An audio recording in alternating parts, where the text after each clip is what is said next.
Hola, ¿qué tal amigos de Megavisión? Esto es una entrevista especial con el economista Aldo Contreras. Un tema que ha estado en la palestra y que bien merece la pena abordar y dedicarles unos minutos de análisis y de reflexión. Son las sanciones económicas precisamente impuestas por el presidente de los Estados Unidos, Donald Trump, con lo que es la revocatoria de la licencia de Chevron. Venezuela pudiera pasar por algunos momentos difíciles, las consecuencias, las implicaciones, los efectos que genera para esto o que trae esto precisamente para la economía venezolana. Aldo, bienvenido a Megavisión. Esperamos que sea la primera visita de muchas más que nos haga. No, Irimay, muchísimas gracias por la invitación.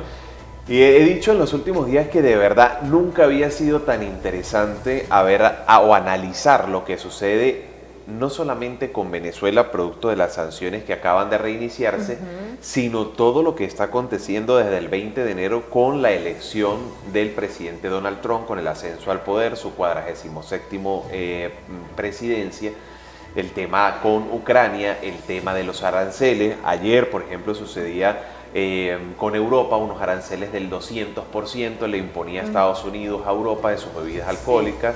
Europa le respondía con unos aranceles del 50%, Canadá con unos aranceles del 25%, China con aranceles del 15%, México con aranceles del 20%, una guerra comercial.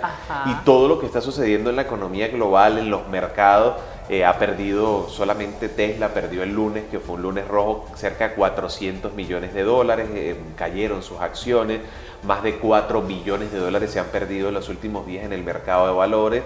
Entonces todo esto ha representado un análisis interesante, ¿no? Sí. Para el mundo también ha pasado que el presidente Donald Trump ha suspendido cerca de 2.000 millones de dólares de ayudas para organizaciones no gubernamentales, organizaciones de Naciones Unidas.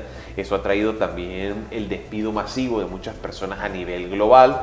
En San Cristóbal también ha pasado, en Venezuela ha pasado. Y entonces los últimos días han sido bastante interesantes para analizar la economía global y lógicamente Venezuela está en el medio de toda esta disputa, lamentablemente por el no reconocimiento del presidente Nicolás Maduro. Las relaciones diplomáticas internacionales con Donald Trump pues trajeron nuevamente la suspensión de la licencia, de las licencias, porque es Chevron, pero también se pueden ver afectadas empresas como la italiana Eni o la española Repsol u otras petroleras que están operando en este momento, en donde tenemos cerca de 305.000 barriles de petróleo comprometidos.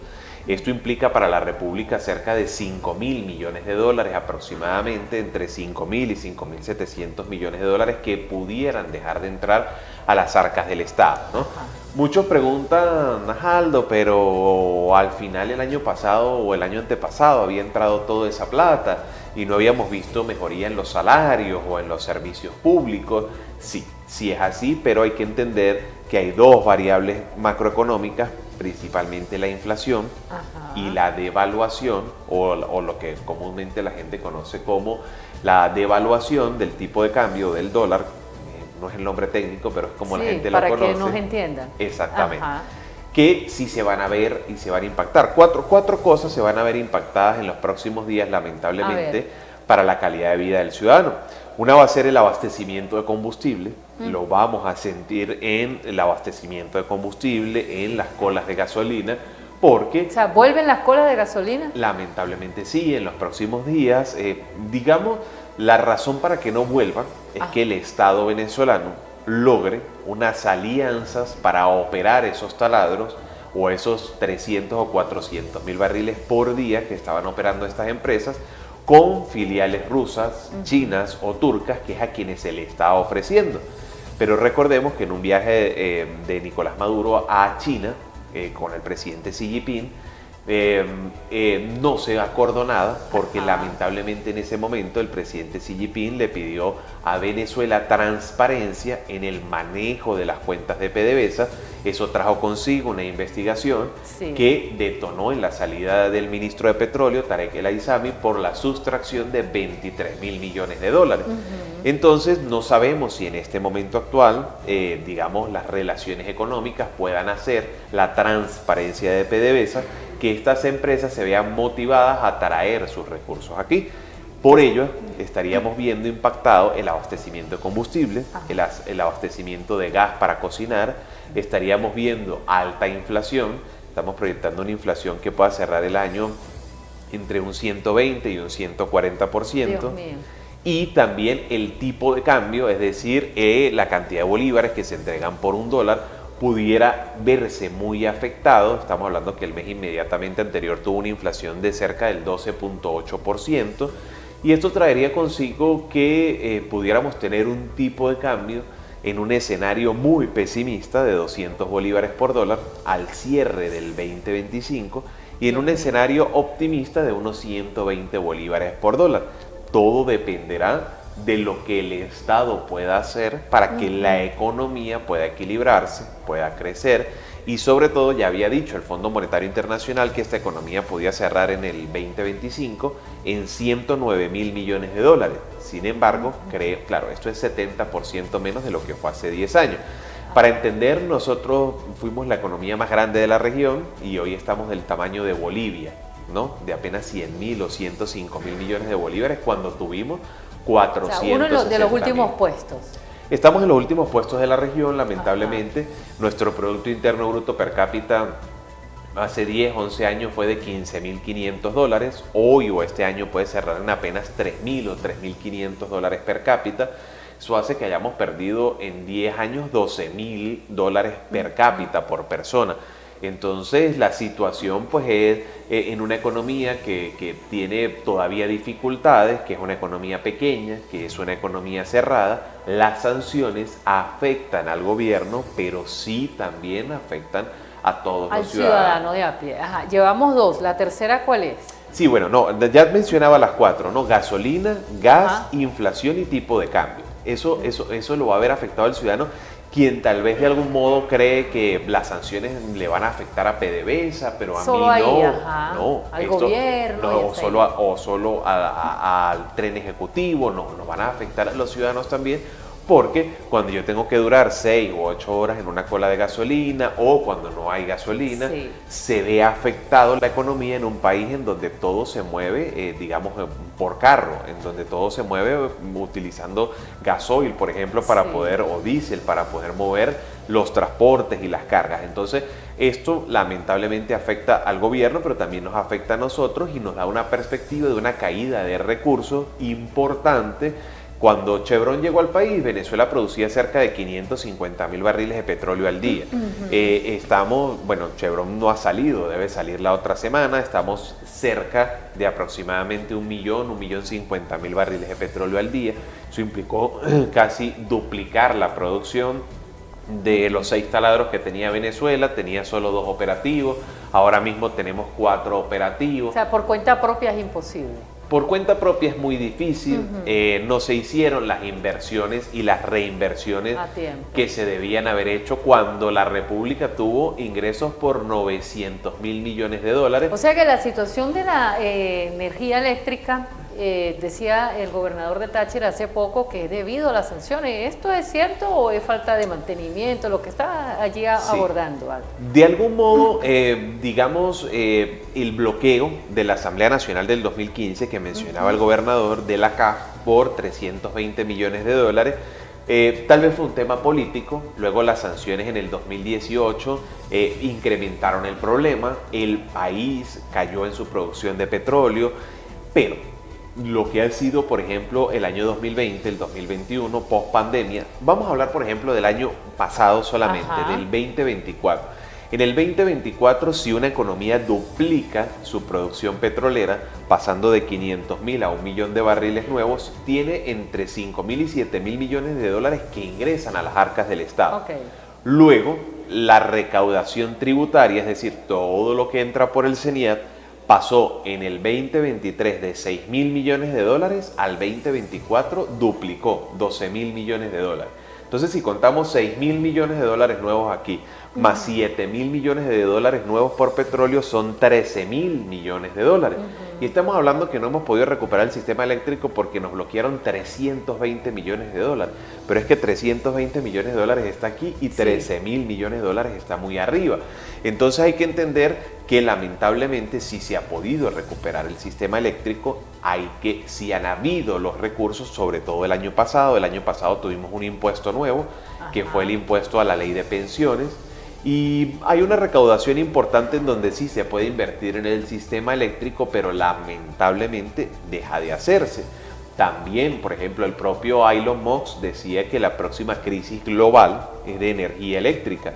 ¿Qué ha pasado? Economías desarrolladas como Noruega, como los países europeos o como muchas de las economías regionales de Latinoamérica han ido invirtiendo en nuevas formas de energía. Venezuela había invertido tradicionalmente en la energía hidroeléctrica, que eran las represas, energía generada por turbinas que las mueve el agua. Otros países invirtieron como el caso de Rusia, China o Estados Unidos, en energía nuclear. Venezuela nunca se aventuró en este tipo de energía. Nosotros nos aventuramos en la energía termoeléctrica, pero esta energía necesita gasoil o gasolina para mover plantas eléctricas. Y el planeta entero tiene 15 años invirtiendo en energía eólica, cosa que nosotros no hemos hecho, que son energías verdes o limpias, en energía solar, en energía fotovoltaica. Y nosotros tenemos que ir a ese tipo de energías para, de algún modo, compensar el sistema eléctrico y luego hacer mantenimiento a las plantas que tenemos. Hoy existen los recursos. También Corpoelec llevó a cabo un plan de recaudación de unos 30 o 35 dólares por hogar, que se conoció como el plan de borrón y cuenta nueva, que le permitió ingresos y recursos adicionales. Sin embargo, el servicio sigue sin mejorar. Y si el servicio no mejora, no puedo encender 24 horas la industria manufacturera, porque ¿qué sectores de la economía están creciendo actualmente? Bueno, crece un poco el sector turismo, pero muy poco, pero el sector que sobre todo más crece es el sector comercial.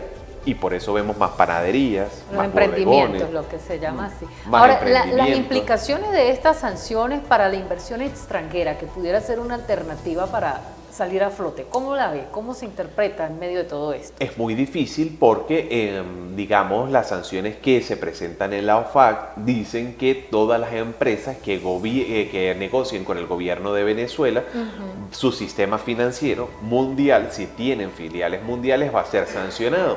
Entonces, por ejemplo, el hecho de encontrar socios en Colombia o en Brasil o en Italia, como Eni la italiana, o España, Repsol, o Petrobras en Brasil, o empresas, digamos, como YPF en Argentina, que no hay buenas relaciones con Argentina, pero digamos si las hubiera, pues sería muy difícil, porque si estas empresas operan en Venezuela, su sistema financiero de esas empresas se vería afectado y sería sancionado también. Sí. Entonces, quienes pueden venir a invertir son esos países que, al igual que Venezuela, tienen sanciones, como es el caso de Turquía, como es el caso de Irán, o el caso de China o Rusia, que, ojo, cuando analizamos esos modelos económicos, si nosotros analizamos, hay un autor que se llama Acemoglu, pero si nosotros analizamos otros factores políticos, de libertades, pues nosotros vamos a encontrar que esos países están en las últimas posiciones de índice de libertad de expresión, de libertades del ciudadano. Pero si nos enfocamos netamente en la economía y utilicemos a países como pudiera ser Irán, a países como Turquía, a países como Rusia o China, nosotros encontramos que sus productos internos brutos pueden ser de hasta $40.000 al año, Producto Interno Bruto per cápita, ¿no? Nosotros vemos su Producto Interno Bruto nominal y está en billones de dólares. En Rusia no se va la luz. En China, la cantidad de exportaciones y de la industria y el desarrollo visual y el crecimiento económico y el desarrollo económico se ve. Entonces, nosotros vemos trenes, carros, nosotros vemos que cualquier persona puede comprarse un apartamento con un crédito, nosotros vemos que hay tarjetas de crédito, en economías sancionadas. Nosotros vemos que en Irán una persona tiene un salario mínimo promedio por encima de los $400 o $500, y tienen, tal vez Venezuela llegó a tener tal vez 100 o 200 sanciones, estos países tienen 800, 1000, 1200 sanciones. Entonces, allá es cuando uno entiende que el problema de Venezuela tiene unas implicaciones por las sanciones, claro está, claro que sí, pero va mucho más allá de eso, porque estos países como Rusia, China, Turquía, e Irán, que tienen sanciones, son países desarrollados o en vías de desarrollo, y Venezuela más bien ha retrocedido en el ranking. ¿Y a qué se debe esto, Aldo? Bueno, se debe lamentablemente a un erróneo modelo económico, a una ausencia de profesionalización dentro del manejo de los recursos. Se debe a que las instituciones se han visto permeadas políticamente y entonces encontramos, por ejemplo, personas no especializadas ni capacitadas dentro de los cargos del Estado. También vemos un alto índice de corrupción dentro de todas las instituciones del Estado y un errado manejo de la política económica, porque tal vez hemos usado un modelo, digamos China ha usado un modelo comunista, pero la economía la ha dejado libre de mercado.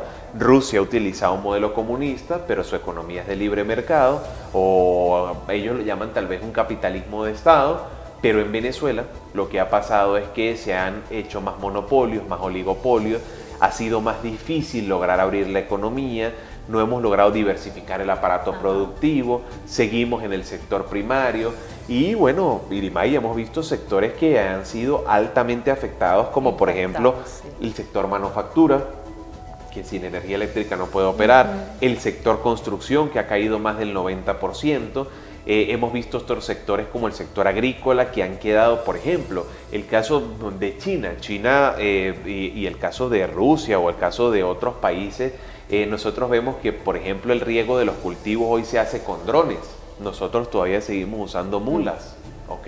La agonía del bolívar, Aldo, en medio de todo esto, esta inflación. Bueno, el tema digamos, a nivel nacional, muchos han utilizado como referencia el euro para protegerse, sin embargo, el movimiento de la economía global ahora mismo ha hecho que la brecha entre el dólar y el euro se cierre mucho, es decir, por ejemplo, por la pandemia, muy cerca de la pandemia, el cambio era 1.14, es decir, para poder obtener 100 euros yo tenía que entregar 114 dólares norteamericanos. Hoy el cambio es a 1.04, es decir, para yo poder obtener 100 euros tengo que entregar 104 dólares. Entonces esa brecha se ha recortado de un 14% a un 4%. El tema del diferencial cambiario, el tema de acceder a divisas a través de las mesas de cambio también se ha ido complicando muchísimo. El Banco Central, que antes ofertaba 60, 70, hasta 160 millones de dólares en un día, ahora ha reducido su cupo a 50 millones, haciendo que lamentablemente la gente tenga que ir a otros mercados a cambiar. Y el caso del Táchira, pues es un caso sobre todo muy particular, porque en el Táchira tenemos por lo menos 6 tipos de cambio. Sí. Entonces tenemos lo que te cambian en Cúcuta, lo que te cambian por el terminal, cuando te llevan los pesos a bolívares, entonces te dividen entre un cambio de 48 cuando en realidad debería ser 60. Luego tenemos los que te reciben a BCB pero se protegen en el precio en bolívares. Entonces tenemos un desorden cambiario que hace que se dificulte, ¿no? En algunos lugares, por ejemplo, en el Amazonas o cerca de Bolívar o cerca del arco minero del Orinoco, se paga con oro, entonces de algún modo no tienen estas diferencias, o el caso de Caracas, por ejemplo, solamente hay bimonetarismo, es decir, bolívares y dólares, pero el caso de los estados fronterizos, Táchira, Apure, Barinas y el estado Zulia, y una pequeña parte del estado Mérida, pues nosotros que convivimos con el peso colombiano, esa cantidad de multimonedas que se mueven, pues hacen complicado, sobre todo para las personas adultas o para las personas mayores que no saben hacer las cuentas y entonces muchas veces eso se presta, ¿da para mayor inflación en el Táchira, hacer el Táchira uno de los estados más costosos del país? Bueno, hay 4 ciudades en Venezuela ahora mismo que tienen un crecimiento económico importante. El Táchira está dentro de una de esas, específicamente su ciudad capital, San Cristóbal, porque bueno, hay algunos municipios como Ureña o el municipio San Antonio que todavía tienen grandes retos, Junín, Rubio, qué sé yo, La Fría, tienen todavía un tema estructural muy difícil de resolver, pero digamos dentro de esas 4 principales ciudades está Caracas, está Miranda, está Valencia y está San Cristóbal, como esas principales 4 ciudades que tal vez logran tener un Producto Interno Bruto per cápita, un Producto Interno Bruto nominal por estado de más de 6.000 millones de dólares. Y hay otras ciudades, digamos, hablemos de Trujillo o hablemos del propio Maracaibo, que fue una ciudad en otrora, que tal vez tienen productos internos brutos locales de apenas microterritoriales de apenas 1.000 millones de dólares. Entonces eso hace complicado. En un total de 100.000 millones de dólares, el gran porcentaje lo tiene Caracas, con más del 40%. Con más de 6 millones de personas viviendo. Hay una realidad que nunca había pasado, pero tal vez desde la pandemia en adelante muchas personas han migrado internamente, ¿no? Se han mudado desde los estados andinos, desde los estados occidentales, desde los estados llaneros hacia la capital en búsqueda de mejores servicios de electricidad, en búsqueda de mejores oportunidades salariales, en búsqueda de mejores oportunidades del tema de abastecimiento de combustible, de gas, de agua, y entonces eso ha hecho que Caracas pareciera en la visual tener un desarrollo económico, pero cuando vamos a la periferia está completamente deteriorada y eso hace que la producción se vea altamente afectada, sobre todo producciones como de alimentos. El Táchira, sobre todo, que siempre ha vivido de producir más del 60% de las frutas, verduras, legumbres y hortalizas que se consumen a nivel nacional, su sector ganadero. El tema del crédito pues preocupa a estos sectores y a todos, nos preocupa también a las personas naturales. Claro, lógicamente, hay que ir a hacer mercado, pagar servicios, todo esto. Es un sinfín y mirando, el tiempo se queda corto, pero es que el tema de verdad es sumamente interesante. Por eso te digo que espero que sea la primera vez de muchas que te tengamos por aquí, ¿no? No, bueno, con muchísimo gusto y la economía pues nunca para y así que analizarla siempre es un tema interesante. Redes sociales, Aldo, ¿dónde te podemos encontrar? Bueno, en todas las redes sociales siempre como @Aldo_Contreras S, en todas las redes sociales, incluyendo TikTok, que ha sido la última y que también está Donald Trump negociándola para ver si la compra, ¿no? Que entra también dentro de la economía. Sí, fíjate. Bueno, muchísimas gracias, Aldo Contreras, economista de nuestro estado Táchira. Un tema sumamente interesante el que abordamos el día de hoy en esta entrevista especial. Les acompañó Irimay Hernández y sigan ustedes con nuestros avances informativos y nuestra programación en el canal de YouTube de megavisión.be, porque somos el canal de nuestra gente.